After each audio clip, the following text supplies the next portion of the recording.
ओम नमः शिवाय। हर हर महादेव। आज मार्गशीर्ष माह के शुक्ल पक्ष की सप्तमी तिथि और गुरुवार है। शुक्ल सप्तमी का दिन भगवान सूर्य देव और गुरु ग्रह को समर्पित है। अगर शुक्ल सप्तमी के दिन गुरुवार होता है तो इस दिन व्रत और पूजा करने से कुंडली में गुरु ग्रह मजबूत होता है, जिससे वैवाहिक सुख, सौभाग्य और समृद्धि की प्राप्ति होती है। और अगर यह तिथि रविवार के दिन आती है तो इसे भानु सप्तमी के नाम से जाना जाता है। इस दिन सूर्य देव की पूजा करने से जीवन में सुख समृद्धि की प्राप्ति होती है, समाज में खूब मान सम्मान मिलता है और अगर किसी बाप बेटे में अनबन रहती है तो वह दूर हो जाती है। ये तिथि शुभ कार्यों के लिए बहुत ही श्रेष्ठ मानी गई है। इस दिन व्रत रखने और पूजा पाठ करने से घर में सुख सौभाग्य का वास होता है। तो ये थी छोटी सी जानकारी शुक्ल सप्तमी को लेकर। अब अपने सुनते हैं आज की कथा। बोलो सिद्धि विनायक गणेश जी भगवान की जय हो। एक समय की बात है, एक गांव में एक भाई बहन रहा करते थे। बहन का नियम था कि वह रोजाना अपने भाई के दर्शन करके उसी के बाद भोजन करती थी। तो इसी तरह दोनों भाई बहन बड़े हो गए और उनकी शादी कर दी गई। बहन अपनी ससुराल चली गई। अब वो वहाँ भी जल्दी जल्दी घर का काम खत्म करती और फिर अपना भाई का मुख देखने के लिए अपनी मायके आती। अपने भाई से मिलने के बाद ही घर जाकर भोजन करती। तो एक दिन रास्ते में एक पीपल के नीचे गणेश जी की मूर्ति रखी थी। उसने भगवान के सामने हाथ जोड़कर कहा कि हे गणेश जी भगवान, मेरे जैसा अमर सुहाग और मेरे जैसा अमर पीहर सबको दीजिए। यह कहकर वो अपने मायके चली गई। अब उसका रोजाना का नियम था, वह 2 मिनट गणेश जी भगवान की मूर्ति के आगे रुकती और वही बात कहती और फिर अपने भाई से मिलने के लिए चली जाती। एक दिन उसके पैरों में जंगल की झाड़ियों के कांटे चुभ गए। जैसे ही वो अपने भाई के घर पहुंची और भाई का मुख देखकर बैठ गई, तब भाभी ने पूछा कि ननंद पैसा आपके पैरों में क्या हो गया। तो वह कहने लगी कि भाभी, रास्ते में जंगल की झाड़ियों के कांटे गिरे थे, वो मेरे पाँवों में चुभ गए। तो उसकी भाभी ने गर्म पानी लाकर उसके पैर धोए और फिर पट्टी बांध दी, चाय पानी पिलाया और कुछ देर बातचीत करके जब उसकी ननंद अपने घर चली गई तो उसकी भाभी पीछे से कहने लगी कि आप किस तरह के भाई हैं, अपनी बहन के पैरों की तरफ देखा है? वो तो आपका मुख देखे बिना भोजन नहीं करती और आप अपनी बहन की तरफ ध्यान नहीं देते। देखा नहीं उसके पैरों में किस तरह से कांटे चुभे हुए थे? जाओ अभी के अभी रास्ता साफ करवा दो। तो यह सुनकर उसे बड़ा ही दुख हुआ कि मेरी बहन मेरा मुंह देखने के लिए यहाँ तक आती है और मैंने कभी भी ध्यान नहीं दिया कि वो किस तरह आती है, कितनी परेशान होती है। तो अपनी पत्नी को कहने लगा कि मैं अभी जाता हूँ और सारा रास्ता साफ करके आता हूँ। तो वह कुल्हाड़ी लेकर गया और सारी झाड़ियाँ काट कर रास्ता साफ कराया। रास्ते को साफ करते हुए उसने ध्यान नहीं दिया, गणेश जी की मूर्ति को भी वहाँ से हटा दी। तो यह देखकर गणेश जी भगवान गुस्सा हो गए।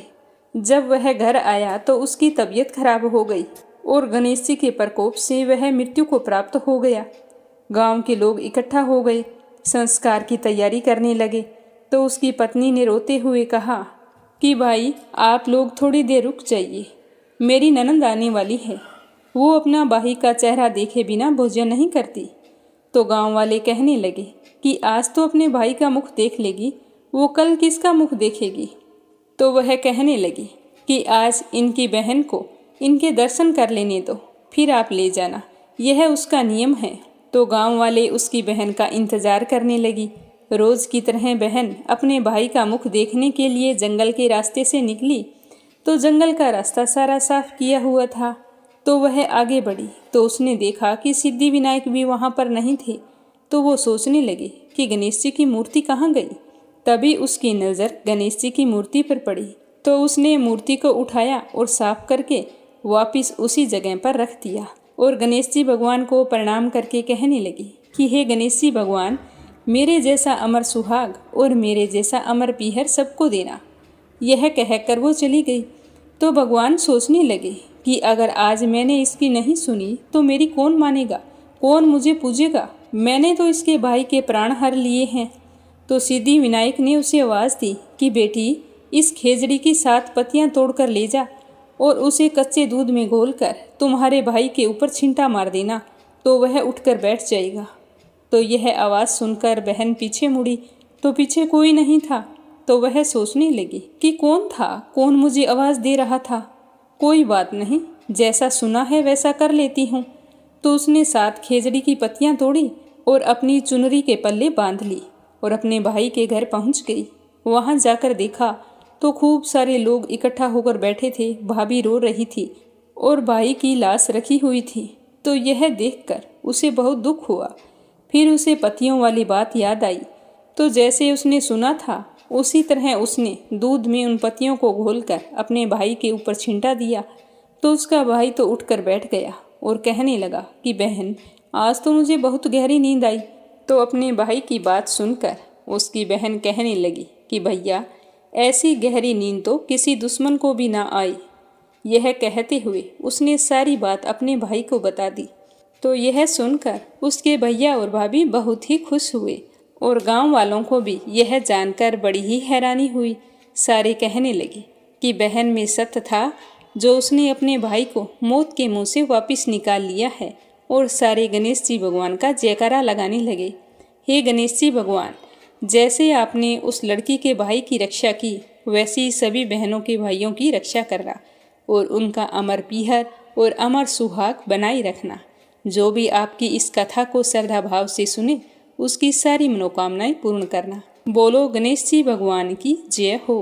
अब अपने सुनेंगे विष्णु भगवान के परम भक्त एक सेठानी की कहानी। एक समय की बात है, एक नगर में एक सेठ और सेठानी रहा करते थे। उनके कोई संतान नहीं थी। सेठानी रोजाना भगवान श्री हरि विष्णु की पूजा किया करती थी। सेठ जी को उसका पूजा करना बिल्कुल भी अच्छा नहीं लगता था। वो संतान ना होने की वजह से बहुत ही दुखी रहा करते थे। सेठ जी ने कई बार सेठानी को पूजा करने से मना किया, पर सेठानी पर सेठ जी की बातों का कोई असर नहीं होता था। एक दिन दोनों में किसी बात को लेकर कहा सुनी हो गई और बात बढ़ते बढ़ते इतनी बढ़ गई कि सेठ जी ने सेठानी को घर से निकाल दिया। सेठानी घर से निकलकर जंगल की ओर चली गई। चलते चलते शाम हो गई तो सेठानी ने देखा कि एक खदान पर 4 आदमी मिट्टी खोद रहे हैं। तो उसने वहां जाकर कहा कि भैया, मुझे नौकरी पर रख लो। तो उन्होंने सेठानी को काम पर रख लिया और कहा कि तुम इस मिट्टी को खोद दो। तो सेठानी मिट्टी खोदने लगी।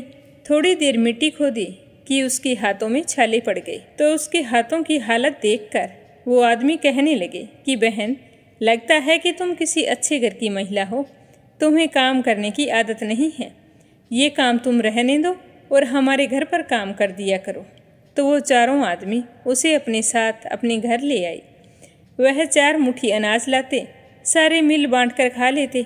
तो एक दिन सेठानी ने कहा कि ऐसा करना, कल से तुम 8 मुट्ठी अनाज लाना। तो अगले दिन वे 8 मुट्ठी अनाज लाए और सेठानी पड़ोसन से आग मांग लाई और फिर अच्छा सा भोजन तैयार करके सबसे पहले विष्णु भगवान को भोग लगाया। फिर अपने भाइयों को जीमने के लिए परोस दिया।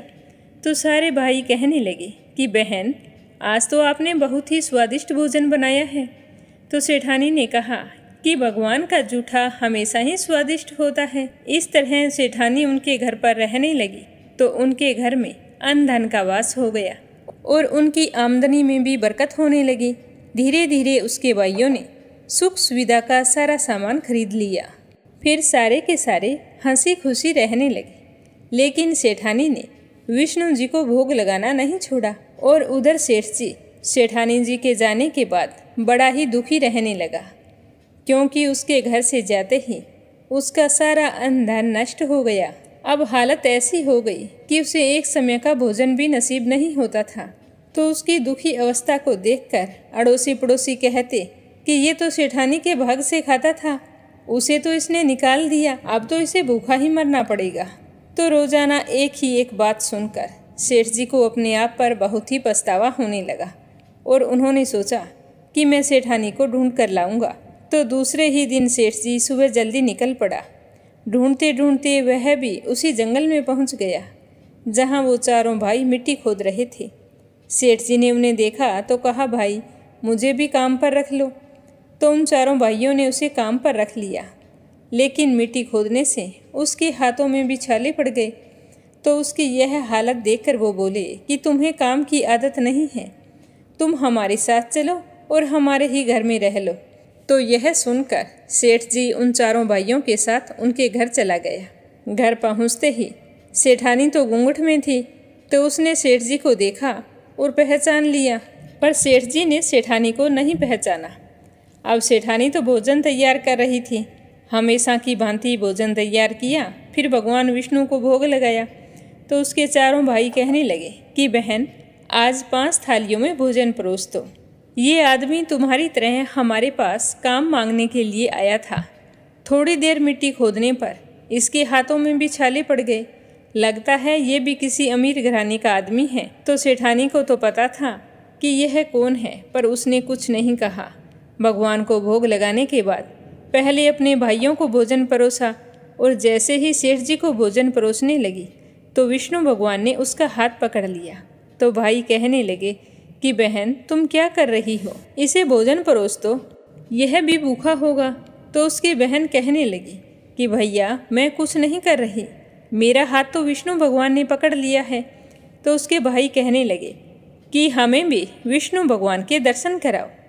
तो उसने भगवान से प्रार्थना की कि हे भगवान, आज आप प्रकट होकर हमें दर्शन दो। आज मेरी परीक्षा है, अगर आज भी आपने मुझे दर्शन नहीं दिए तो मेरी बात को कौन मानेगा। तो सेठानी के दीन वचन सुनकर भगवान श्री हरि विष्णु वहाँ प्रकट हो गए और सेठ जी से कहने लगे कि तुम्हारी पत्नी सच्ची विष्णु भक्त है, यह हमेशा मेरी पूजा करती है, और आपने इसकी पूजा को ढोंग बताकर इसे घर से निकालकर अच्छा नहीं किया। इसी की वजह से आज तुम दर दर की ठोकरें खाते फिर रहे हो। तो यह सुनकर उसके चारों भाई सेठ और सेठानी का मुंह ताकने लगे। तो विष्णु भगवान कहने लगे कि मैं सेठानी की श्रद्धा भक्ति से बहुत ही प्रसन्न हूँ, और मैं ये आशीर्वाद देता हूँ कि जहाँ भी यह सेठानी रहेगी वहाँ हमेशा अन्न धन के भंडार भरे रहेंगे। साथ ही इसे मैं पुत्र प्राप्ति का वरदान भी देता हूँ। यह कहकर भगवान श्री हरि विष्णु अंतर्ध्यान हो गए। जब सेठ जी को इस बात का पता चला कि घूंघट में और कोई नहीं उनकी पत्नी है, तो उनकी खुशी का कोई ठिकाना नहीं रहा। उन्होंने हाथ जोड़कर सेठानी से माफ़ी मांगी और साथ चलने को कहा। तो उसके भाई कहने लगे कि हम चारों भाइयों की लाडली बहन हैं, हम इसे गाजे बाजे के साथ विदा करेंगे। तो उसके भाइयों ने अपनी बहन को बहुत सारा धन देकर विदा किया। विष्णु जी की कृपा से 10वें महीने सेठानी ने बहुत ही सुंदर पुत्र को जन्म दिया। तो विष्णु भगवान के चमत्कार को देखकर सेठ जी भी सेठानी के साथ भगवान श्री हरि विष्णु की पूजा करने लगे, और फिर अपने जीवन के समस्त सुखों का भोग करते हुए अंत में वैकुंठ धाम को गए। हे विष्णु भगवान, जैसा आपने सेठानी को अन्न धन और मान सम्मान पुत्र दिया, वैसा सबको देना। जो भी आपकी इस कहानी को सुने, सुनाए या फिर हुंकारे भरे, उसकी सारी मनोकामनाएं पूर्ण करना। बोलो विष्णु भगवान की जय हो। तो आज एक कहानी अपने सुनेंगे अगहन गुरुवार महालक्ष्मी व्रत कथा। बोलो महालक्ष्मी जी की जय हो। भारतवर्ष के सौराष्ट्र देश के द्वापर युग की यह कहानी है। किसी नगर में भद्रसर्वा नाम के एक राजा रहा करते थे। वो बहुत ही पराक्रमी राजा थे। उन्हें 4 वेद, 6 शास्त्र और 18 पुराणों का ज्ञान था। उनकी रानी का नाम था सूरत चंद्रिका। रानी दिखने में बहुत ही सुंदर और सुलक्षणा थी। इन सब के साथ साथ वह पतिव्रता भी थी। उन दोनों को 7 पुत्र हुए और उनके बाद उन्हें एक कन्या का वरदान मिला हुआ था। तो वरदान के अनुसार रानी ने एक सुंदर कन्या को जन्म दिया। उस कन्या का नाम राजा और रानी ने बड़े प्रेम से श्यामबाला रखा। तो एक बार देवी महालक्ष्मी जी ने सोचा कि राजा के राज में खूब धन संपदा है, मैं वहीं जाकर निवास करती हूँ ताकि राजा की संपत्ति दुगनी हो जाए, जिसके कारण राजा प्रजा को और भी अधिक सुख दे पाएंगे। आम आदमी के घर जाऊंगी तो वह तो अपने ही घर में खर्च करेगा, और राजा का तो पूरी प्रजा का ख्याल रखना होता है, इसीलिए मैं राजा के यहाँ जाकर निवास करूंगी। तो ऐसा सोचकर लक्ष्मी माता ने एक बूढ़ी ब्राह्मण स्त्री का रूप धारण किया। हाथ में लाठी लेकर राजा के द्वार तक पहुंच गई। रानी को आवाज लगाने लगी। उन्हें देखकर एक दासी सामने आई और वो पूछने लगी कि माई, तुम कौन हो? तो बूढ़ी का रूप धारण किए हुए महालक्ष्मी जी कहने लगी कि बेटी, मेरा नाम कमला है, मेरे पति का नाम भुवनेश है, हम तो द्वारिका में रहते हैं। उसने बताया कि तुम्हारी रानी पिछले जन्म में एक गरीब वेश्या की पत्नी थी। गरीबी के कारण उन दोनों पति पत्नी में रोजाना झगड़े होते थे। उसका पति उसे रोजाना पीटता था, जिससे परेशान होकर वह अपने पति को छोड़कर जंगल में चली गई थी और खाली पेट भटकने लगी। तब मुझे उस पर दया आ गई और मैंने उसे सुख संपत्ति देने वाली श्री महालक्ष्मी जी की कथा सुनाई और मेरे कहने पर उसने व्रत भी किया था। तो उसकी सच्ची निष्ठा देखकर मैं बहुत ही खुश हुई थी और उसे गरीबी दूर होने का आशीर्वाद दिया। तो मेरे आशीर्वाद के अनुसार उसका घर धन दौलत और संपत्ति से भर गया। उसके बाद में पति पत्नी अपने जीवन का सारा सुख भोगते हुए परलोक को चले गए थे। श्री महालक्ष्मी जी का व्रत करने के कारण वे दोनों महालक्ष्मी लोक में रहे और इसी कारण उनका जन्म राजघराने में हुआ है। परंतु तुम्हारी रानी महालक्ष्मी जी का व्रत करना भूल गई है और मैं वही याद दिलाने आई हूँ। तो दासी उनको प्रणाम करके कहने लगी कि हे माँ, मैं अंदर जाकर रानी साहिबा को बताकर आती हूँ। यह कहकर वो अंदर चली गई। राज सुख में रहते हुए रानी ने जब दासी के मुख से इस तरह की बातें सुनी तो उसे बहुत ही गुस्सा आया। वह अपनी दासी के साथ साथ बुढ़िया को भी भला बुरा कहने लगी। रानी को अपने धन ऐश्वर्य पर बहुत ही घमंड था, तो वह बिना सोचे समझे बूढ़ी अम्मा पर बिफर पड़ी और कहने लगी कि अब तुम मुझे बताओगी कि मुझे क्या करना चाहिए, क्या नहीं करना चाहिए। तो रानी सूरज चंद्रिका के इस प्रकार के बर्ताव को देखकर माता बहुत ही दुखी हुई। अपना अनादर देखकर माता सोचने लगी कि यहाँ ठहरना उचित नहीं है, मुझे यहाँ से चले जाना चाहिए। ऐसा सोचकर वह उल्टे पांव लौट गई। तभी उसे रास्ते में राजकुमारी श्यामबाला मिली और वो कहने लगी कि हे माँ, आप कौन है और यहाँ किस काम से आई है? आपका चेहरा इतना उदास क्यों है? तो श्यामबाला की बात सुनकर लक्ष्मी माता ने सारी बात उसे कह सुनाई। तो राजकुमारी ने अपनी माँ की तरफ से माफ़ी मांगी और फिर कहने लगी कि हे माँ, आप मुझे बताओ मुझे क्या करना है। तो लक्ष्मी माता ने कहा कि बेटी, कल अगन माह का पहला गुरुवार है।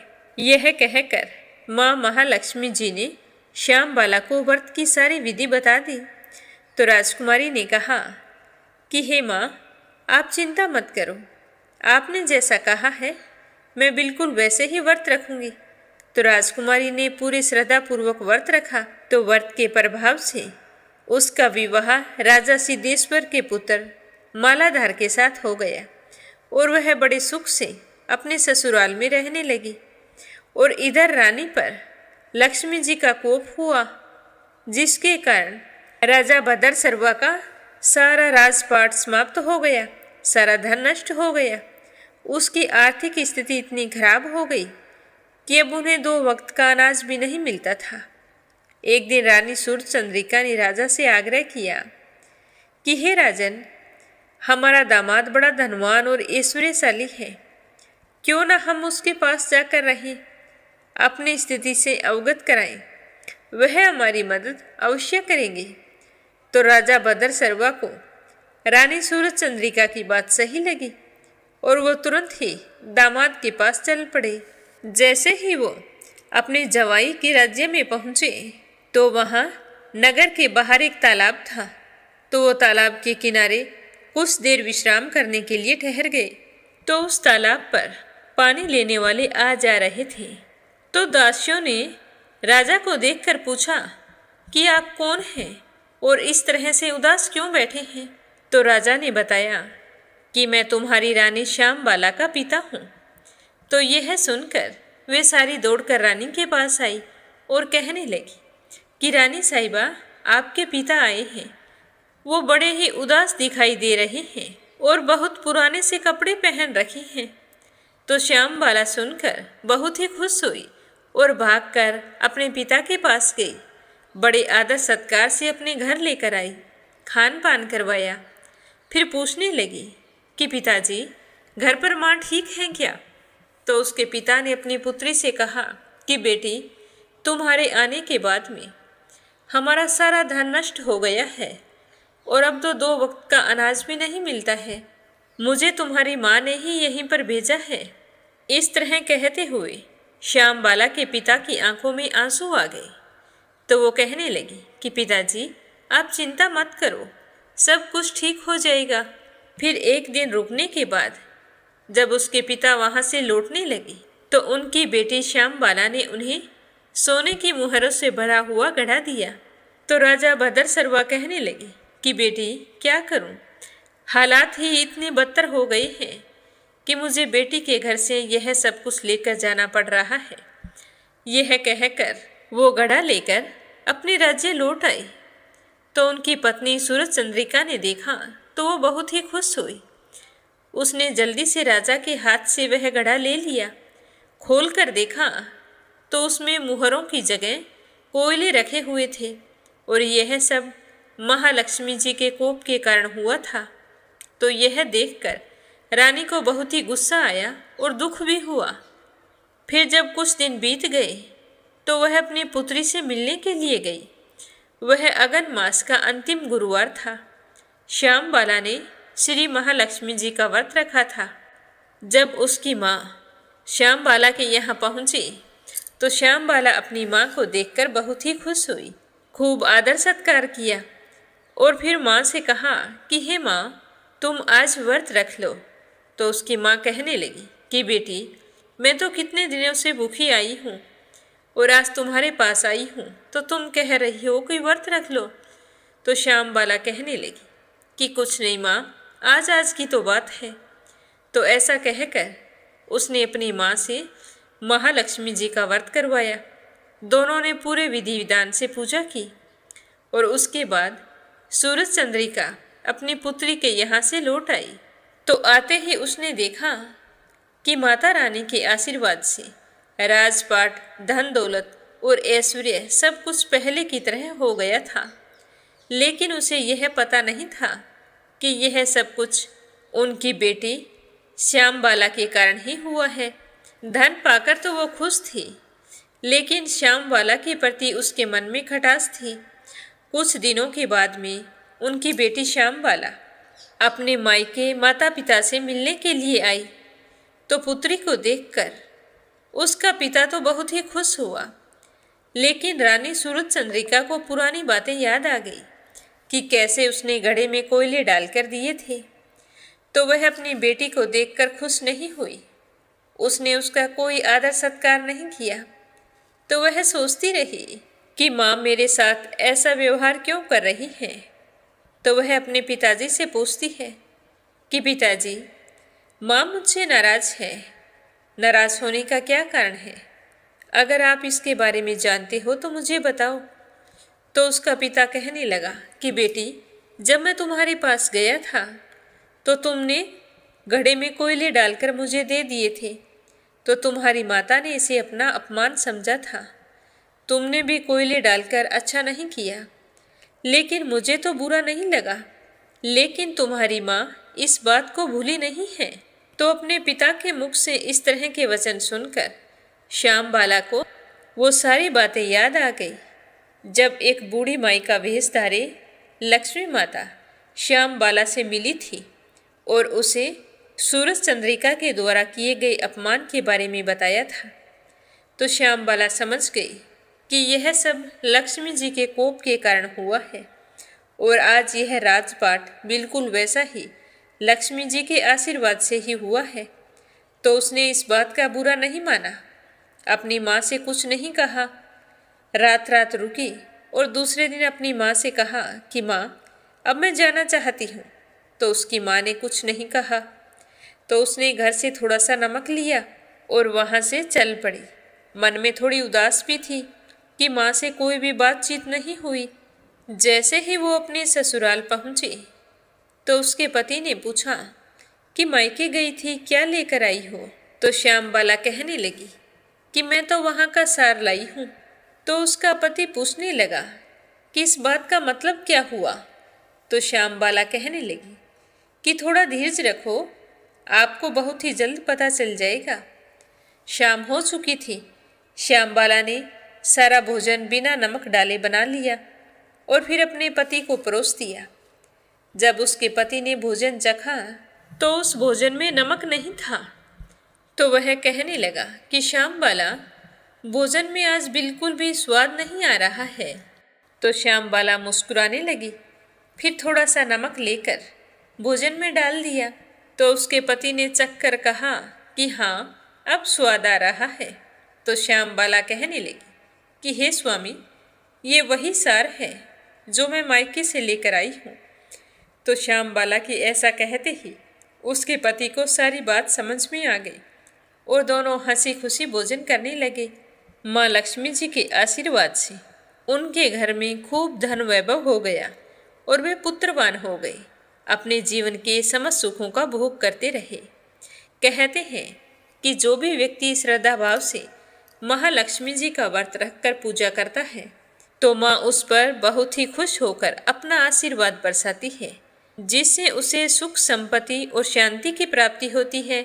साथ ही सारी मनोकामनाएं पूर्ण होती है। लेकिन इस व्रत का नियम यह है कि सब कुछ प्राप्त हो जाए तो महालक्ष्मी जी की पूजा और व्रत भूलना नहीं चाहिए।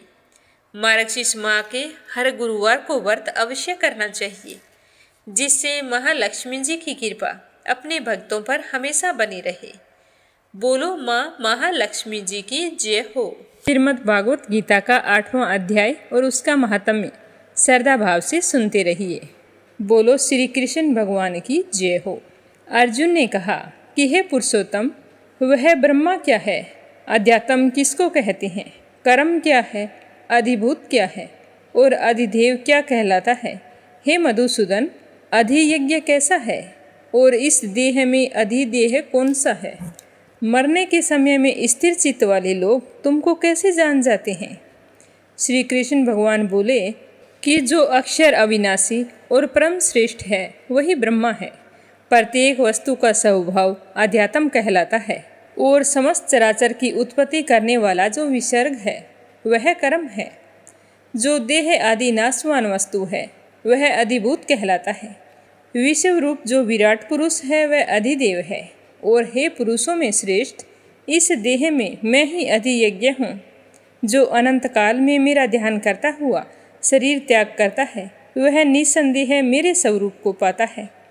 हे कुंती पुत्र, अंत समय मनुष्य जिस वस्तु का स्मरण करता हुआ शरीर छोड़ता है वह उसी को पाता है। इस कारण तुम सदैव मुझ में ही मन और बुद्धि लगाकर मेरा ही स्मरण करते हुए संग्राम करो। निसंदेह तुम मुझ में आ मिलोगे। हे पार्थ, अभ्यास रूप योगों से युक्त हो दूसरी ओर ना जाने वाले मन से सदा चिंतन करता हुआ परम पुरुष और दिव्य पुरुष को प्राप्त होता है। अतः जो अंत समय में मन को एकाग्र कर भक्ति पूर्वक योगाभ्यास के बल से दोनों बाहों के मध्य भाग में प्राण को चढ़ाकर सर्वज्ञ, अनादि, संपूर्ण जगत के नियंता, सूक्ष्म से भी सूक्ष्म, सबके पोषण, अचिंत्य स्वरूप के समान, प्रकाशवान, तमोगुण से रहित परम पुरुष का ध्यान करता है वह उसको मिलता है। वेद के जानने वाले जिसको अक्षर कहते हैं वे वीतराग होकर सन्यासी जिसमें प्रवेश करते हैं, जिसको चाहने वाले ब्रह्मचार्य का आश्चर्य करते हैं, उस परम पद को तुमसे मैं संक्षेप में कहता हूँ। ध्यानपूर्वक सुनना। सब इंद्रियों द्वारों को रोककर मन को हृदय में धारण कर प्राणों को मस्तक में ले जाकर समाधि योग में स्थित ओम इस अक्षर का उच्चारण करता हुआ देह को त्यागता है, उसको मोक्ष उत्तम गति को प्राप्त होती है। हे पार्थ, जो मुझ में ही मन लगाकर नित्य प्रतिदिन मेरा स्मरण करता है उन सदैव स्मरण करने वाले योगी को मैं बहुत सुलभ रीति से प्राप्त होता हूँ। मुझको प्राप्त होने पर सिद्धि को प्राप्त करने वाले महात्मागण फिर यह जन्म धारण नहीं करते। जो नाशवान है, दुख का घर है, हे अर्जुन, ब्रह्मलोक पर्यंत जितने लोक हैं वहाँ से लौटना पड़ता है, परंतु मुझसे मिलने पर फिर जन्म नहीं होता। 1000 महायुगों का एक दिन होता है और 1000 महायुगों की एक रात्रि ब्रह्मा की होती है। जो इन बातों को जानते हैं वह सब ज्ञाता है। ब्रह्मा का एक दिन होने पर अव्यक्त से सब व्यक्तियों का उदय होता है और रात को उसी का लय होता है। हे पार्थ, समस्त चराचर वस्तुओं का यह समुदाय दिन में बार बार उत्पन्न होकर रात्रि के आगमन में लीन हो जाता है। इस अव्यक्त से परे दूसरे सनातन अव्यक्त हैं, जो इन सब के नष्ट होने पर भी कभी नष्ट नहीं होता। उस अव्यक्त को ही अक्षर कहते हैं। वही परम गति है, जिसको प्राप्त करके फिर संसार में नहीं जन्मते। वे मेरा ही धाम है।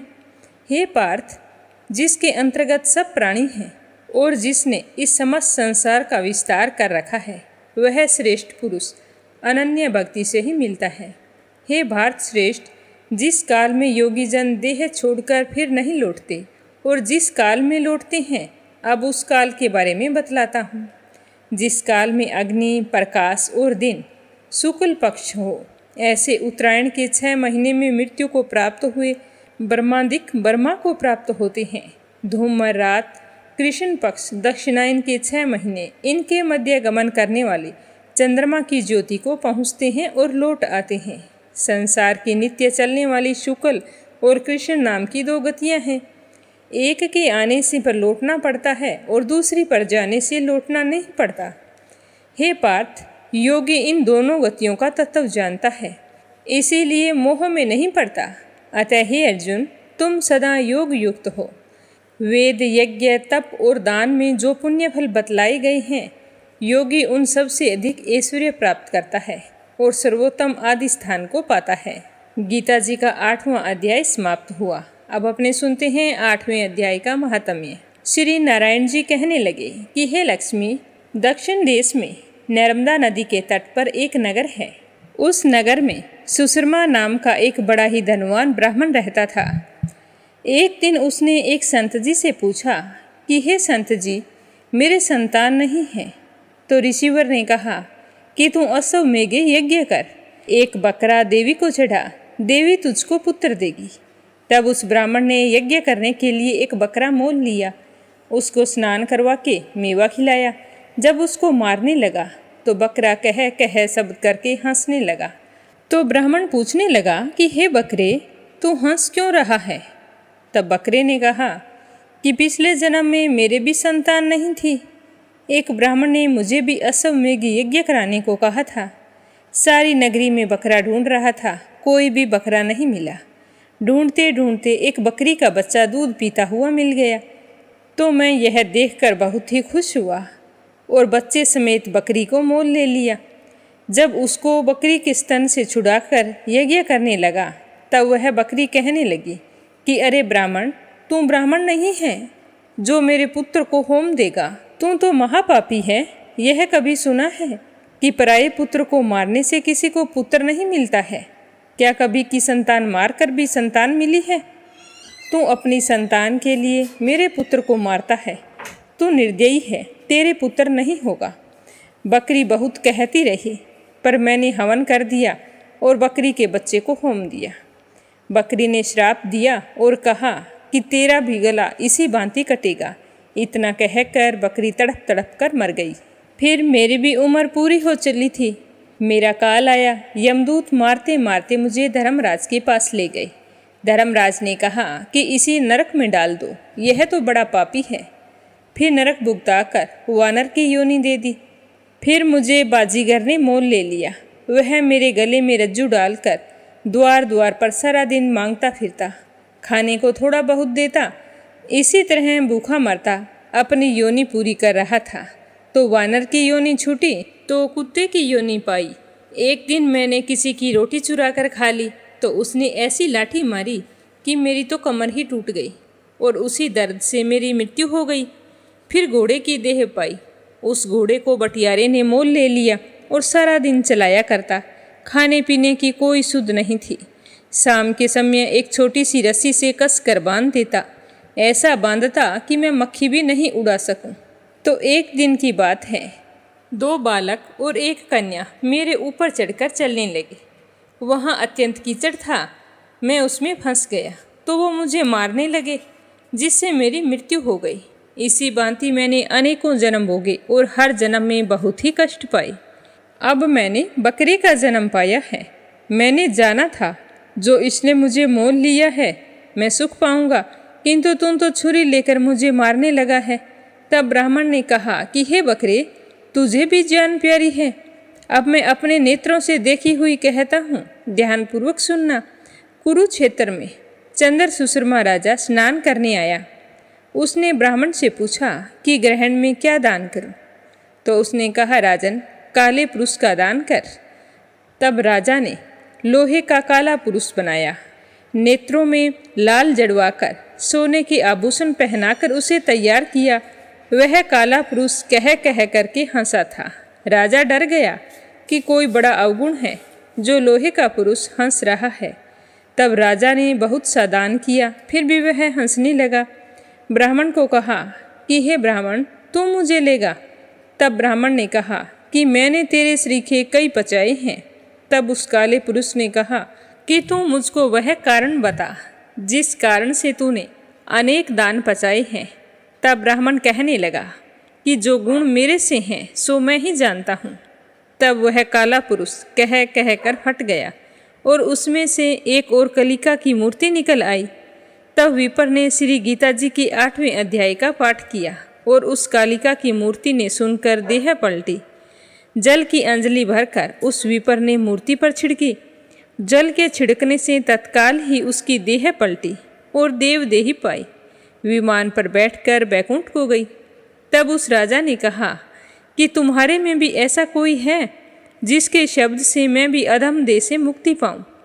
तब उस विपर ने कहा कि मैं वेद पाठी हूँ। उस नगर में एक साधु भी गीता पाठी था, जिसके 8वें अध्याय का पाठ सुनकर राजा की देह पलटी। दिव्य देह पाकर वो राजा बैकुंठ को गया और कहता गया कि हे ब्राह्मण, तुम भी गीता का पाठ कर, तुम्हारा भी उद्धार होगा। तो वह ब्राह्मण भी श्री गीता जी का पाठ करने लगा। तो ये था श्रीमद् भागवत गीता जी का 8वें अध्याय का महात्म्य। अब अपने सुनते हैं भागवत कथा का आगे का अध्याय। प्रेम भाव से सुनते रहिए। बोलो श्री हरि विष्णु भगवान के अनंत स्वरूपों की जय हो। श्री सुखदेव जी कहने लगे कि हे राजन, जैसे स्वप्न में देखे जाने वाले पदार्थों के साथ उसे देखने वाले व्यक्ति का कोई संबंध नहीं होता, वैसे ही देह आदि से अतीत अनुभव स्वरूप आत्मा का माया के बिना दृश्य पदार्थों के साथ कोई संबंध नहीं हो सकता। विविध रूप वाली माया के कारण वह विविध रूप वाला प्रतीत होता है, और जब वह उसके गुण में रम जाता है तब वो कहने लगता है कि यह मैं हूँ, यह मेरा है, इस पर मेरा अधिकार है, इसी तरह मानने लगता है।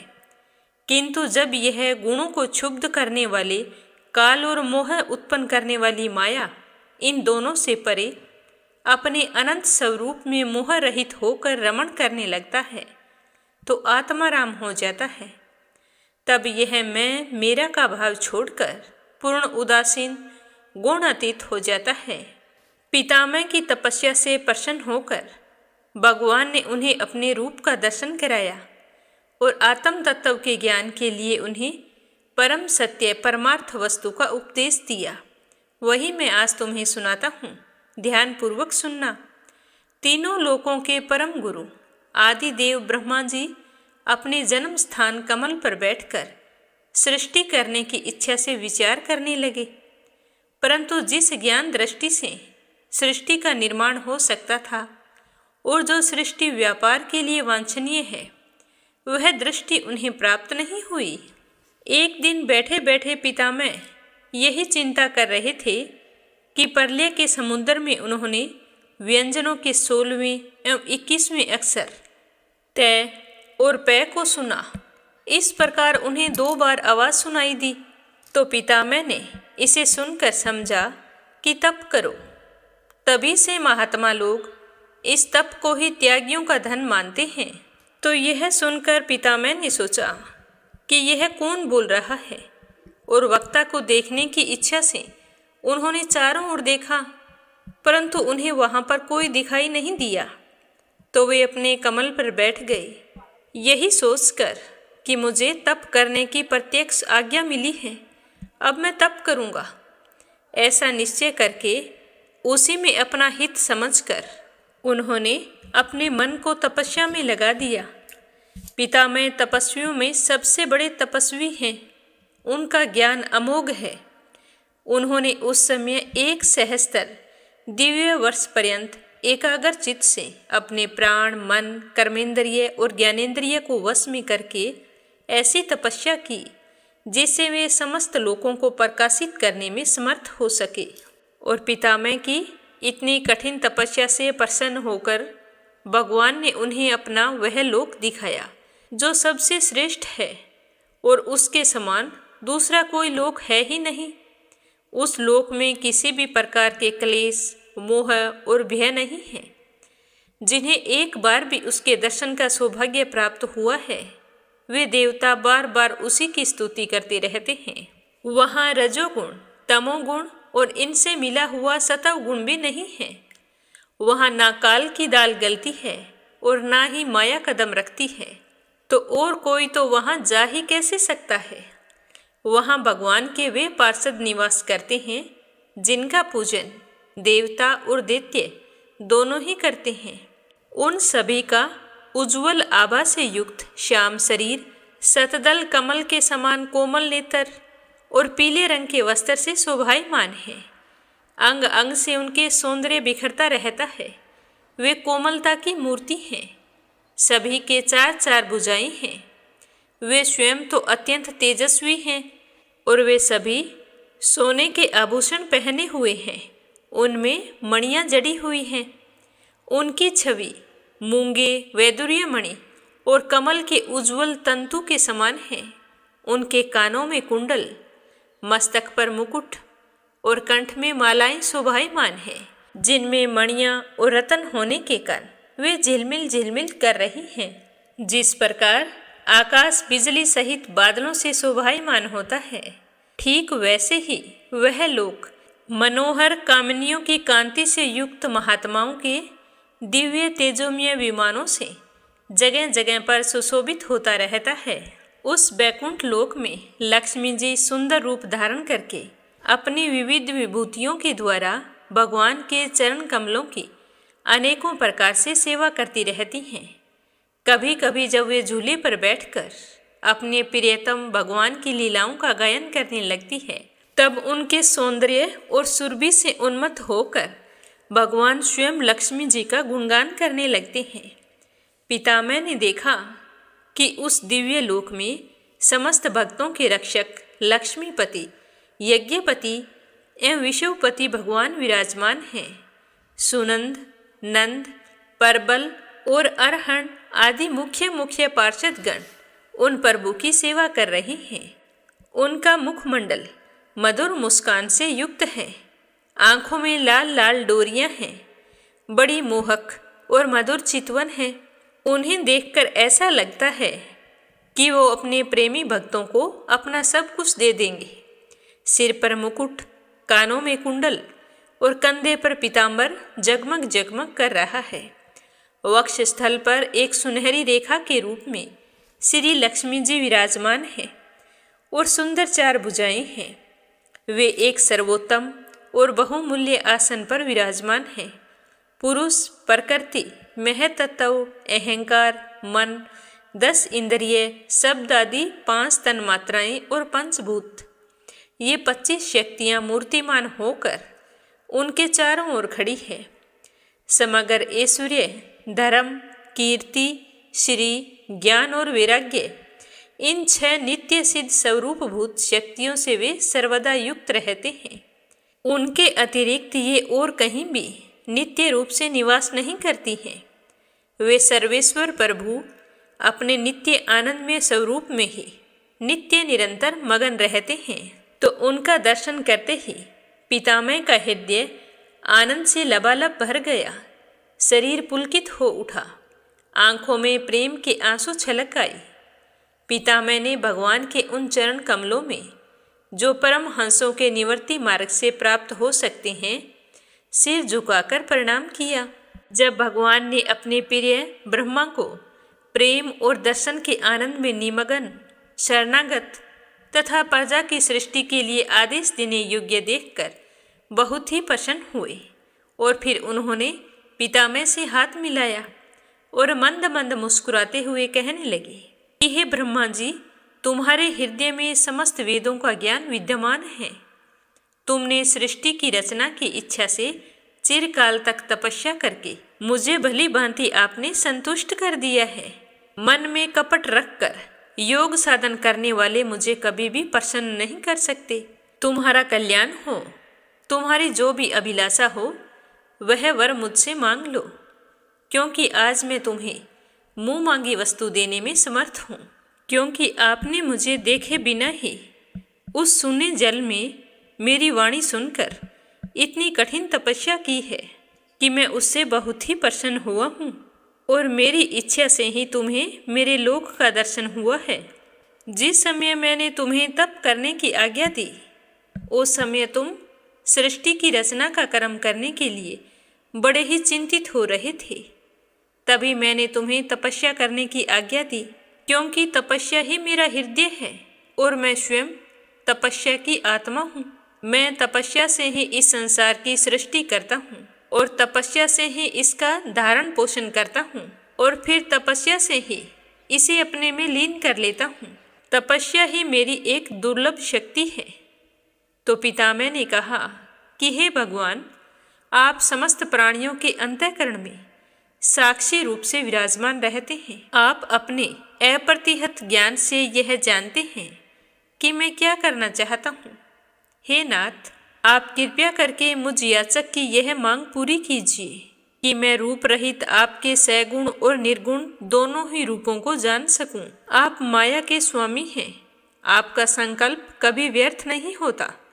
जैसे मकड़ी अपने मुंह से जाला निकालकर उसमें क्रीड़ा करती है और फिर उसे अपने में लीन कर लेती है, वैसे ही आप अपनी माया का आश्रय लेकर इस विविध शक्ति संपन्न जगत की उत्पत्ति, पालन और संहार करने के लिए अपने आप को अनेक रूपों में बना देती है और क्रीड़ा करते रहते हैं। इस प्रकार आप कैसे करते हैं, मैं आपके इस मर्म को जान सकूं। आप मुझे ऐसा ज्ञान दीजिए। हे भगवान, आप मुझ पर ऐसी कृपा कीजिए कि मैं सजग रहकर सावधानी से आपकी आज्ञा का पालन कर सकूं और सृष्टि की रचना करते समय भी कहीं मुझ में यह अभिमान ना आ जाए कि यह सिर्फ मैं कर सकता हूँ। हे प्रभु, आपने एक मित्र के समान मेरा हाथ पकड़कर मुझे अपना मित्र स्वीकार किया है, तो आप मुझ पर यह भी कृपा करें कि जब मैं आपकी इस सेवा सृष्टि रचना में लगूं और सावधानी से पूर्व सृष्टि के गुण कर्मानुसार जीवों का विभाजन करने लगे, तब कहीं अपने को जन्म कर्म से स्वतंत्र मानकर अभिमान न कर बैठूं। तो पितामह की बात सुनकर श्री भगवान जी ने कहा कि अनुभव, प्रेम, भक्ति और साधनों से युक्त अत्यंत गोपनीय अपने स्वरूप का ज्ञान मैं तुम्हें कहता हूँ। तुम सावधान होकर सुनना और उसे ग्रहण करना। मेरा जितना विस्तार है, मेरा जो लक्षण है, मेरे जितने और जैसे रूप, गुण और लीलाएं हैं, मेरी कृपा से तुम उनका तत्व ठीक ठीक वैसा ही अनुभव करो। सृष्टि के पूर्व में केवल मैं ही था। मेरे अलावा ना स्थूल था, ना सूक्ष्म और ना दोनों का कारण अज्ञान था। जहाँ यह सृष्टि नहीं है, वहाँ सिर्फ मैं ही हूँ और इस सृष्टि के रूप में जो कुछ प्रतीत हो रहा है वो भी मैं ही हूँ और जो प्रलय के बाद बचा रहता है वो भी मैं ही होता हूँ। वास्तव में न होने पर भी कुछ अनिर्वचनीय वस्तु मेरे अतिरिक्त मुझ परमात्मा में दो चंद्रमाओं की तरह मिथ्या प्रतीत हो रही है, अथवा विद्यमान होने पर भी आकाश मंडल के नक्षत्रों में राहु की भांति जो मेरी प्रतीति नहीं होती, इसे मेरी ही माया समझनी चाहिए। जैसे प्राणियों के पंचभूत रचित छोटे बड़े शरीर में आकाश आदि पंच महाभूत उन शरीरों के कार्य रूप से निर्मित होने के कारण प्रवेश करते हैं और पहले से ही उन स्थानों और रूपों में कारण रूप से विद्यमान होने के कारण प्रवेश नहीं करते, वैसे ही प्राणियों के शरीर की दृष्टि से मैं उनमें आत्मा के रूप में प्रवेश किए रहता हूँ और आत्म दृष्टि से अपने अतिरिक्त और कोई वस्तु न होने के कारण मैं उनमें प्रविष्ट नहीं भी हूँ। अतः आत्मा का तत्व जानना जरूरी होता है कि सर्वातीत एवं सर्वस्वरूप भगवान ही सर्वदा और सर्वत्र स्थित हैं। यही सत्य है और यही वास्तविक तत्व है। हे पितामह, तुम अविचल समाधि के द्वारा मेरे इस सिद्धांत में पूर्ण निष्ठा कर लो। इससे तुम्हें कल्प कल्प में विविध प्रकार की सृष्टि रचना करते रहने पर भी कभी मोह नहीं होगा। लोग पितामह को इस तरह का उपदेश देकर अजन्मा भगवान ने उनके देखते ही देखते अपने उस रूप को छिपा लिया, वहां से अंतर्ध्यान हो गए। जब सर्वभूत स्वरूप पितामह ने देखा कि भगवान ने अपने इंद्रिय गोचर स्वरूप को हमारी आंखों के सामने से हटा लिया है, तब उन्होंने अंजलि बांधकर उन्हें प्रणाम किया और पहले कल्प में जैसी सृष्टि थी उसी रूप में इस संसार की रचना की। उस समय उनके पुत्रों में सबसे अधिक प्रिय परम भक्त देवऋषि नारद जी ने मायापति भगवान की माया का तत्व जानने की इच्छा से बड़े संयम, विनय और सौम्यता से अनुगत होकर उनकी सेवा की और उन्होंने अपनी सेवा के द्वारा पितामह को संतुष्ट कर दिया। तो पितामह के संतुष्ट होने पर देवऋषि नारद जी ने देखा कि लोग पितामह मेरे पिताजी मुझ पर प्रसन्न हैं। तब उन्होंने यही प्रश्न किया था जो आज तुम मुझसे कर रहे हो। देवऋषि नारद जी के इस तरह पूछने पर पितामह बहुत ही प्रसन्न हुए। फिर उन्होंने यह 10 लक्षण वाला भागवत पुराण अपने पुत्र नारद को कह सुनाया, जिसका स्वयं भगवान ने उन्हें उपदेश दिया था। इस तरह बताते हुए सुखदेव जी कहने लगे कि हे राजन, जिस समय मेरे परम तेजस्वी पिता सरस्वती के तट पर बैठकर परमात्मा के ध्यान में मगन थे, उस समय देवऋषि नारद जी ने उन्हें वही भागवत कथा सुनाई थी। इससे आगे अपने सुनेंगे कल के अध्याय में। प्रेम भाव से सुनने के लिए आप सभी का बहुत बहुत धन्यवाद। बोलो विष्णु जी की जय हो। अगली कहानी अपने सुनेंगे 2 ब्राह्मणों की जो वृंदावन की यात्रा करने के लिए गए थे। उनमें से एक वृद्ध था और दूसरा जवान था। वृंदावन का रास्ता बहुत ही कठिन और दूर था, जिसकी वजह से उन दोनों यात्रियों को खूब कष्ट सहना पड़ा। जो युवा ब्राह्मण था उसने वृद्ध ब्राह्मण की यात्रा के दौरान खूब मदद की थी, तो जिसकी वजह से वह वृद्ध ब्राह्मण बहुत ही खुश हुआ। जैसे ही दोनों वृंदावन पहुंचे तो उस बूढ़े ब्राह्मण ने नौजवान युवक से कहा कि बेटा, तुमने मेरी यात्रा के दौरान खूब मदद की है, मैं तुम्हारा बहुत ही आभारी हूँ। तुम्हारी सेवा के बदले मैं तुम्हें पुरस्कार देना चाहता हूँ। तो उस युवक ब्राह्मण ने पुरस्कार लेने से मना कर दिया। तो वह बूढ़ा आदमी हट करने लगा। तो बार बार आग्रह करता हुआ देखकर युवा ब्राह्मण ने वृद्ध ब्राह्मण से कहा कि जैसे आपकी आज्ञा हो, मैं पुरस्कार लेने के लिए तैयार हूँ। तो उस वृद्ध ब्राह्मण ने कहा कि मेरी जवान बेटी है, मैं उसका विवाह तुम्हारे साथ करना चाहता हूँ। तो उस युवक ने वृद्ध व्यक्ति को खूब समझाया कि ऐसा नहीं हो सकता, क्योंकि आप तो बहुत ही अमीर हैं और मैं बहुत ही गरीब ब्राह्मण हूँ। फिर भी उस वृद्ध व्यक्ति ने कहा कि मैं तुम्हें वचन देता हूँ और मैं मेरी बेटी का विवाह तुम्हारे साथ करूँगा। तो कुछ दिनों तक दोनों साथ में वृंदावन रहे और फिर अपने अपने घरों को लौट आए। उस बूढ़े आदमी ने घर आकर सारी बात अपने घर वालों को बता दी कि मैं अपनी बेटी का विवाह एक ब्राह्मण से तय कराया हूँ। पर उस बूढ़े ब्राह्मण की पत्नी को यह मंजूर नहीं था। वह अपने पति से कहने लगी कि अगर आपने मेरी पुत्री का विवाह उस युवक से किया तो मैं आत्महत्या कर लूँगी। तो इसी तरह समय बीतता गया। ब्राह्मण युवक को चिंता होने लगी कि वह वृद्ध आदमी जो मुझे वृंदावन के रास्ते में मिला था, वो अपने वचन को पूरा करेगा या नहीं करेगा। तो यह सोचते सोचते उसने कुछ दिन और गुजार दिए। फिर उसे रहा नहीं गया। वह उस ब्राह्मण के पास गया और उसे अपना वचन याद दिलाया। तो वह बूढ़ा आदमी चुपचाप बैठा रहा। बोले भी तो क्या बोले, अगर वचन पूरा करे तो पत्नी अपनी जान दे देगी और वचन से फिरे तो ये बहुत ही गलत बात थी। तो वह चुपचाप बैठा रहा, उसने कोई उत्तर नहीं दिया।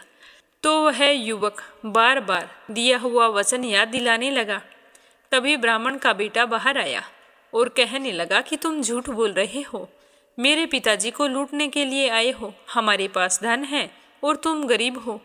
तो वह युवक कहने लगा कि जो मैं बता रहा हूँ ये सारे के सारे वचन तुम्हारे पिताजी ने शिव ग्रह के सामने दिए थे। तब वह बूढ़े आदमी का बड़ा बेटा, जो भगवान को नहीं मानता था, वो कहने लगा कि अगर तुम कहते हो कि भगवान इस बात के साक्षी हैं तो यही सही। अगर भगवान प्रकट होकर कह दे कि मेरे पिताजी ने वचन दिया है, तो मैं तुमसे वादा करता हूँ कि मेरी बहन का विवाह मैं तुम्हारे साथ कर दूंगा। तो युवक ने कहा कि हाँ, मैं भगवान श्री कृष्ण से कहूँगा कि वो साक्षी के रूप में यहाँ आए। यह कहकर चला गया। उस युवक को कान्हा जी पर बहुत ही विश्वास था कि भगवान श्री कृष्ण उसके लिए वृंदावन से जरूर आएंगे। तो वह फिर से वृंदावन गया और भगवान को जाकर सारी बात बताकर कहा कि भगवान, आप मेरे साथ चलो, हम दोनों के बीच में हुई बातचीत की गवाही दो, क्योंकि आप ही उस समय साक्षी थे। तो कहते हैं कि उसी समय वृंदावन की मूर्ति से आवाज़ सुनाई दी थी कि मैं तुम्हारे साथ कैसे चल सकता हूँ, मैं तो मात्र एक मूर्ति हूँ। तो उस युवक ने कहा कि जब मूर्ति बात कर सकती है तो चल क्यों नहीं सकती। तब भगवान श्री कृष्ण ने युवक के सामने एक शर्त रखी कि तुम मुझे किसी भी दिशा में ले जाना, मगर पीछे पलटकर मत देखना। तुम सिर्फ मेरे नुपुरों की ध्वनि से ये जान लेना कि मैं तुम्हारे पीछे आ रहा हूँ। तो कान्हा जी की बात सुनकर युवक ने कहा कि ठीक है, तुम चलो मेरे साथ। तो दोनों वृंदावन से चल पड़े। जिस नगर में जाना था वहां पहुंचने के बाद युवक को नुपुरों की ध्वनि आनी बंद हो गई। तो युवक ने कान्हा जी की कही हुई बात को भूल गया और धैर्य नहीं रख सका। पीछे मुड़कर देख लिया तो मूर्ति वहीं पर स्थिर हो गई।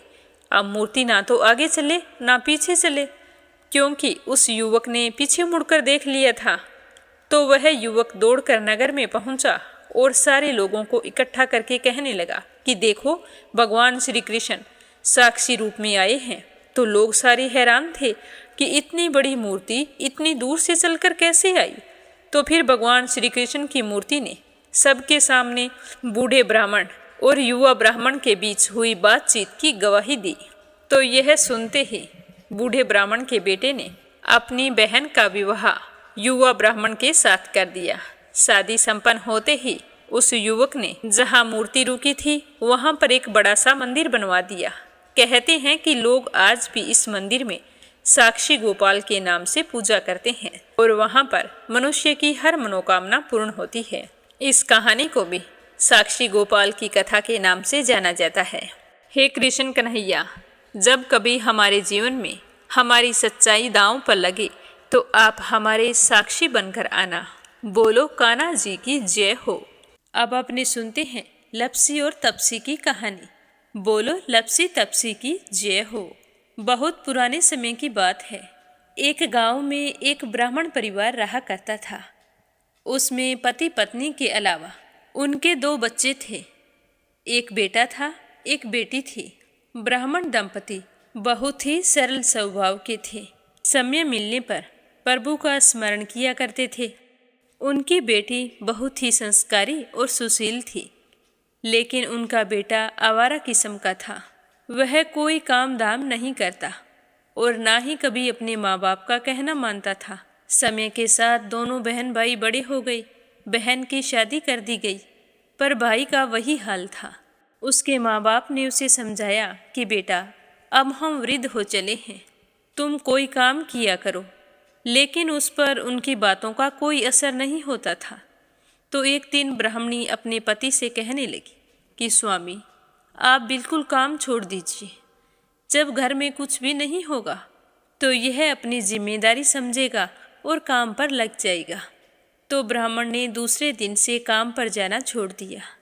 तो यह देखकर उनके बेटे ने कोई काम नहीं किया और चोरी करने चला गया। आते जाते राहगीरों को लूट लेता और उसी से अपने घर का गुजारा किया करता था। तो उसकी लूटने और चोरी करने की आदत से सारे गांव वाले उसे लपसी कहने लगे। तो लपसी की इस हरकत से उसके माँ बाप बहुत ही दुखी रहते थे, पर वह किसी की सुनने के लिए तैयार नहीं था। इसी तरह समय बीतता गया। एक दिन की बात है कि लप्सी एक पीपल के पेड़ पर बैठा था। तभी शिव पार्वती जा रहे थे। पार्वती माता गहनों से लदी हुई थी, तो लप्सी उन्हें देखकर सोचने लगा कि इस औरत के कितने गहने हैं। आज ये सारे के सारे लूट लूँगा तो मुझे कई महीनों तक चोरी नहीं करनी पड़ेगी। तो वह लूटने के इरादे से पीपल की ओट में होकर बैठ गया। जैसे ही शिव पार्वती वहाँ से जाने लगे तो लप्सी एकदम से शिव पार्वती के सामने आकर कहने लगा कि जल्दी से जितने सारे गहने पहन रखे हैं उतार दो। तो पार्वती माता कहने लगी कि तुम चोरी क्यों करती हो? तुम्हें पता है चोरी करना पाप है।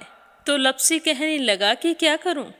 घर पर मेरे माँ बाप हैं, मेरी एक भांजी है, उनके लिए दोनों समय भोजन की व्यवस्था कहाँ से करूं? मुझे कोई काम तो आता नहीं है। तो लप्सी की बात सुनकर पार्वती माता कहने लगी कि तुम जो चोरी करके पाप करते हो, इस पाप का भागी कौन बनेगा? तो लप्सी कहने लगा कि मेरे घर वाले सारे बनेंगे। तो पार्वती माता कहने लगी कि कोई नहीं बनेगा, पाप के भागी केवल तुम बनोगे। तो लप्सी कहने लगा कि मैं लूट खोस कर उन्हीं के लिए लेकर जाता हूँ, तो पाप के भागी तो उन्हें बनना ही पड़ेगा। तो लप्सी की बात सुनकर पार्वती माता ने हंसकर कहा कि हम यहीं पर बैठे हैं और तुम अपने घर जाओ, अपने घर वालों से पूछो कि कोई तुम्हारे पाप का भागी बनेगा क्या। तो यह सुनकर लप्सी भागा भागा अपने घर आया और अपनी माँ के पास गया और कहने लगा कि माँ, मैं चोरी करके लाता हूँ, राह चलते राहगीरों को लूटता हूँ, तुम्हारे लिए ही तो करता हूँ। तो तुम मुझे एक बात बताओ, चोरी करने से जो पाप लगता है तो आप मेरे पाप के भागी बनोगे? तो लप्सी की बात सुनकर उसकी माँ कहने लगी कि बेटा, मैंने तो तुमसे नहीं कहा कि तुम चोरी करके लाओ, तुम कमा कर लाओ, हमें तो 2 वक्त की रोटी चाहिए, मैं तो तुम्हारी पाप की भागी नहीं बनूंगी। तो माँ के मुंह से इस तरह की बात सुनकर लप्सी तो हैरान हो गया। फिर वह अपने पिताजी के पास गया और जाकर कहने लगा कि पिताजी, मैं जो कुछ भी लूट खोस के लाता हूँ वो आपके लिए ही तो लाता हूँ। देखो मैंने लूट कर कितना धन इकट्ठा कर लिया है, कितने ऐशो आराम हैं तुम्हारे। अगर मैं चोरी नहीं करता तो क्या ये सब हमें मिलता? पिताजी, मैं तुमसे एक बात पूछता हूँ कि चोरी करने से पाप लगता है, तो उस पाप में आप मेरे भागीदार बनोगे क्या? तो लप्सी की बात सुनकर उसके पिताजी कहने लगे कि बेटा, मैंने नहीं कहा कि तुम चोरी करके लाओ, तुम कमा कर लाओ, मैं तुम्हारे पाप का भागी नहीं बनूंगा। तो माँ बाप के मुंह से इस तरह की बात सुनकर वह बहुत ही उदास हुआ और सोचने लगा कि मैं कितने महीनों से चोरी कर रहा हूँ, ना जाने मुझ पर कितना पाप चढ़ गया है, और ये तो बोल रहे हैं कि पाप के भागी हम नहीं बनेंगे, तो अब क्या होगा? तो वह बड़े ही दुखी मन से शिव पार्वती से मिलने के लिए चल पड़ा। जैसे ही घर से बाहर निकलने लगा तो उसकी छोटी सी भांजी दरवाजे पर खेल रही थी। उसे पता नहीं था कि पाप पुण्य क्या होता है, तो वो कहने लगी कि मामा, पाप की भागी मैं बनूंगी। तो उसके इस तरह कहते ही लप्सी ने उसे गोद में उठाया और चल पड़ा। शिवजी भगवान और पार्वती माता के पास जाकर कहने लगा कि घर वालों ने पाप का भागी बनने से मना कर दिया है और एक यही है जो पाप की भागी बनने को तैयार है। फिर लप्सी बड़े ही दीन स्वर में कहने लगा कि हे भगवान, मैं समझ गया हूँ कि चोरी करना पाप है। आज तक जो मैंने काम किया वो बहुत ही गलत था, लेकिन अब मैं इसका प्रायश्चित करना चाहता हूँ। अब तुम ही बताओ, मुझे मेरे पापों से मुक्ति कैसे मिलेगी? तो उसकी बात सुनकर शिव पार्वती बहुत ही खुश हुए और लप्सी को कच्चे सूत का एक छोटा सा गोला देते हुए कहा कि लप्सी, ये सूत लो और इस पीपल के चारों ओर परिक्रमा लगाओ। जब यह सूत समाप्त हो जाएगा तब तुम्हारे सारे पाप नष्ट हो जाएंगे। तो यह सुनकर लप्सी बहुत ही खुश हुआ। सोचने लगा कि छोटा सा गोला है, अभी लपेट कर घर चला जाऊंगा, उसके बाद में कभी कोई पाप नहीं करूंगा। फिर उसने अपनी बांजी को कंधे पर बैठाया और पीपल की परिक्रमा लगानी शुरू कर दी। अब भगवान का वह सूत खत्म कहाँ होने वाला था। लपसी चक्कर लगाता गया पर वह सूत खत्म नहीं हुआ। चक्कर लगाते लगाते 1 महीने, 6 महीने, साल, पूरे 12 साल बीत गए पर वह सूत खत्म नहीं हुआ। 12 साल बाद एक बार फिर शिव पार्वती जी वहाँ से गुजर रहे थे तो पार्वती माता ने कहा कि स्वामी चलो लपसी को चलकर देखते हैं। तो शिवजी कहने लगे, वो चोरी करने वाला, लूटने वाला कब का चला गया होगा। तो पार्वती माता कहने लगी कि नहीं स्वामी, चलकर देखने में क्या जाता है, चलो एक बार देखते हैं। तो शिव पार्वती जी जैसे ही पीपल वृक्ष के पास आए तो देखा कि लपसी तो अब भी चक्कर लगा रहा है। वहाँ चारों ओर गहरी खाई हो गई है और लपसी की बड़ी बड़ी दाढ़ी, मूंछें, नाखून बढ़ गए हैं। तो यह देखकर पार्वती माता ने कहा कि देखो स्वामी, आप तो कह रहे थे कि वो कब का ही चला गया, देखो इसके मन में सच्ची भक्ति है। तो पार्वती की बात सुनकर शिवजी ने कहा कि चलो अभी देख लेता हूँ। तो यह कहकर शिवजी ने एक सोने का कड़ा लपसी के आगे फेंक दिया। तो लपसी ने झट से उसके ऊपर पैर कर लिया। फिर अचानक से उसका ध्यान शिव पार्वती जी की ओर गया तो वो हाथ जोड़कर कहने लगा कि भगवान, अब तो मेरे पाप समाप्त हो गए होंगे, आप मुझे यहाँ से जाने की आज्ञा दीजिए। आपका यह सूत अभी तक खत्म नहीं हुआ है। तो शिवजी भगवान ने कहा कि तुम्हारे पाप कर्म भी अभी तक पूरे नहीं हुए हैं। तो शिवजी की बात सुनकर लपसी कहने लगा कि भगवान, मुझे पूरे 12 वर्ष हो गए हैं आपकी भक्ति करते करते और अब भी आप मुझ पर शक कर रहे हैं। तो शिवजी ने कहा कि अपना पैर उठाओ। तो जैसे ही लपसी ने अपना पैर उठाया तो उसके पैर के नीचे सोने का कड़ा था। तो यह देखकर लपसी शर्मिंदा हो गया और कहने लगा कि प्रभु, गलती हो गई, मुझे माफ़ करो, आगे से मैं ऐसी गलती कभी नहीं करूँगा। तो शिवजी कहने लगे कि नहीं लपसी, तुम्हारा पाप ऐसे पूरा नहीं हो सकता। अब तुम्हें 12 वर्ष तक और इसी तरह परिक्रमा करनी होगी, उसी के बाद तुम्हारे पाप समाप्त होंगे। यह कहकर शिव पार्वती वहाँ से चले गए और वह फिर से पीपल के पेड़ की परिक्रमा करता रहा। करते करते 12 साल बीत गए।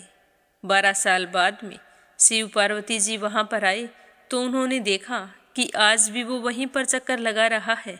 तो शिवजी ने फिर उसके सामने सोने की अंगूठी फेंकी पर उसने कोई ध्यान नहीं दिया। तो शिवजी भगवान प्रसन्न होकर कहने लगे कि हे लपसी, आज से तुम मेरी तपस्या करके तपसी बन गए हो। मैं तुम्हें वरदान देता हूँ कि तुम अपने जीवन में सारे सुखों को प्राप्त करेगा। और तूने 24 बरस तक मेरी भक्ति की है, इसका फल भी तुझे अवश्य मिलेगा। जो भी औरत गाय और कुत्ते की रोटी नहीं बनाएगी, उसका पुण्य फल तुम्हें मिलेगा। आंगन लीप कर दहलीज नहीं लीपेगी तो उसका पुण्य फल भी तुझे ही मिलेगा। अगर हमारे घर की बहन बेटी को हम सूट, तीवल या साड़ी भेंट स्वरूप देते हैं तो साथ में मोली का धागा और कुछ रुपए नहीं देंगे तो उसका पुण्य फल भी तुम्हें ही मिलेगा। अगर कोई दिए से दिया जलाएगा तो उसका पुण्य फल भी तुम्हें ही मिलेगा। अगर व्रत और पूजा पाठ में सारी कहानी सुन ले और तुम्हारी कहानी ना सुने तो उसका पुण्य फल भी तुम्हें ही मिलेगा। कहा जाता है कि तभी से सुबह पहली रोटी गाय की और सुबह की अंतिम रोटी छोटी बनाई जाती है और शाम को अंतिम रोटी बड़ी बनाई जाती है जो कुत्ते की होती है। और दिए से दिया भी नहीं जलाया जाता। और घर की बहन बेटियों को सूट और तीवल के साथ भेंट स्वरूप कुछ रुपए भी जरूर दिए जाते हैं। और उसी दिन से हर व्रत कथा के बाद में लपसी तपसी की कहानी जरूर सुनी जाती है।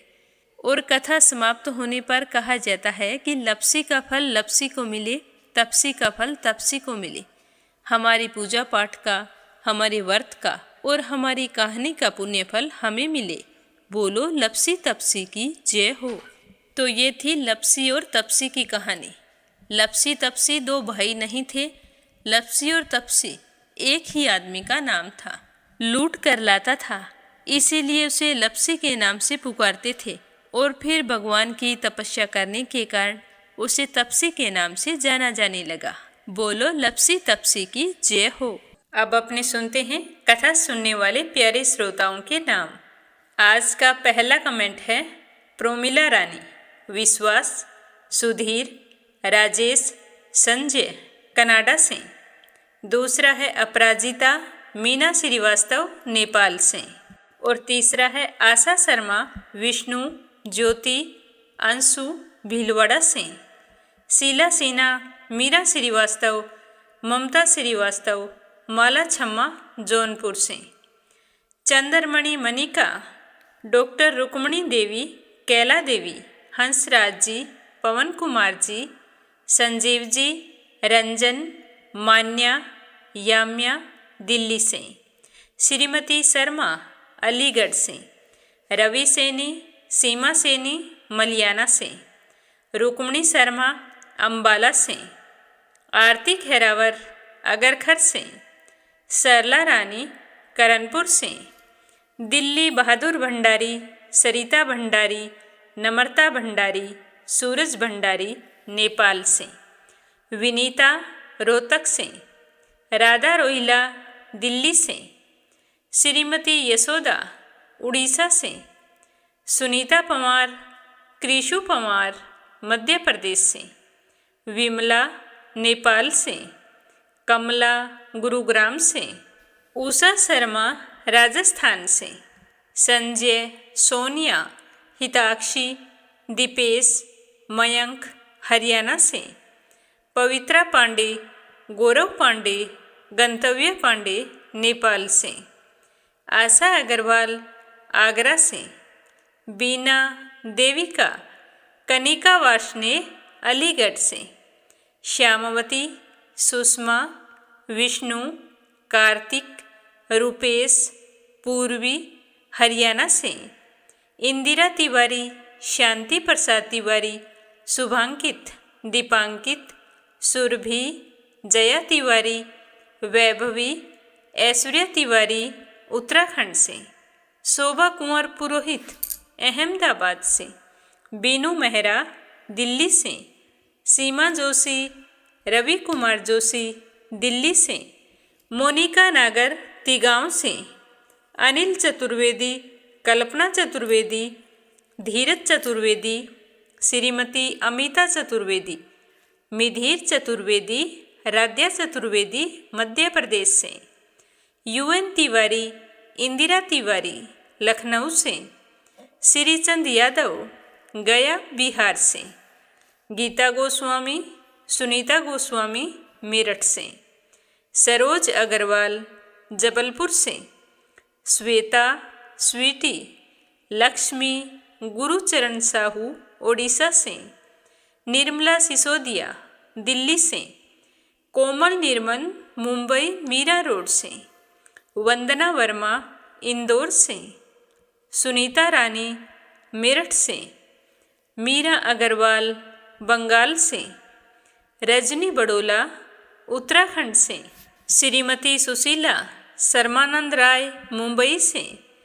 पुष्पा कंदपाल बजपुर से। गोपाल प्रसाद अग्रवाल हाथरस से। तनसिक कुशवाहा, शशांक कुशवाहा, त्रिशा कुशवाहा, तान्या कुशवाहा, अनाया कुशवाहा, अक्षय कुशवाहा दिल्ली से। चंद्रकांता दिल्ली से। संजीव कंसल, कविता कंसल, हितेश कंसल, आरुष कंसल, रानी कंसल मुजफ्फरनगर से। पल्लवी ठाकुर पुणे से। उर्मिला महाजन, अभिलाषा, मुदिता दिल्ली से। उषा चौरसिया छिंदवाड़ा से। सुमन चांदोरा जोधपुर से। इंदिरा रावत, मोहित रावत पलवल से। नीलम जायसवाल हैदराबाद से। पूनम यादव करेली से। निर्मला पांचाल करनाल से। गीता मिश्रा मुंबई से। सुदेश शर्मा, बीके शर्मा लुधियाना से। मंजू चौधरी भीलवाड़ा से। नंदा पांडुरंग पुजारी ब्रह्मपुरी महाराष्ट्र से। वीणा कालड़ा आगरा से। शशि, मनोज, अविनाश विधानचंद पटना से। किरण, पानीपत से शंभू प्रसाद भट्ट, स्नेहिल पूर्णिमा देवी भट्ट उत्तराखंड से, कमलेश भल्ला जम्मू से, राधिका मिश्रा, जानवी मिश्रा, सचिन मिश्रा, सोनम मिश्रा, सीता मिश्रा, माधवी मिश्रा, गौरी मिश्रा बाराबंकी से, सोनी बाला ऊना हिमाचल प्रदेश से, उषा जांगीड़ सोजत सिटी से, अनीता अमृतसर से, संजना राजपूत अहमदाबाद से, शशि रस्तोगी बाराबंकी से, शांताबेन वाघेला गुजरात के मंडल से, राज रानी सहारनपुर से, सावित्री ईश्वरलाल रामचंदानी गाजियाबाद से, पूजा पाठक उत्तराखंड देहरादून कोशानी से, इंदू रानी गाजियाबाद से, विपिन भटनागर, दीपा भटनागर, माही भटनागर, पाखी भटनागर हरियाणा से, अशोक कुमार जी भटनागर भोपाल मध्य प्रदेश से, सुनीता जैन हिसार से, देवी सिंह, कार्तिक, पायल, सौम्या, उमा रघुवंशी गजबा सोदा से, वंदना साहू लखनऊ से, पूजा पाठक उत्तराखंड देहरादून कोशानी से, कुसुम बघेल दिल्ली से, पुष्पा चंदर बेंगलुरु से, कमलेश लाल रुड़की से, मंजुला कपूर पंजाब से, स्मिता सीताराम गायकवाड़ महाराष्ट्र से, कमला देवी भीलवाड़ा से। आपका बहुत बहुत धन्यवाद। भगवान श्री हरि के आशीर्वाद से आपकी सारी मनोकामनाएं पूर्ण हों। आप हमेशा खुश रहें, सुखी रहें, संपन्न रहें। इसी कामना के साथ आज के लिए बस इतना ही। ओम नमः शिवाय। हर हर महादेव।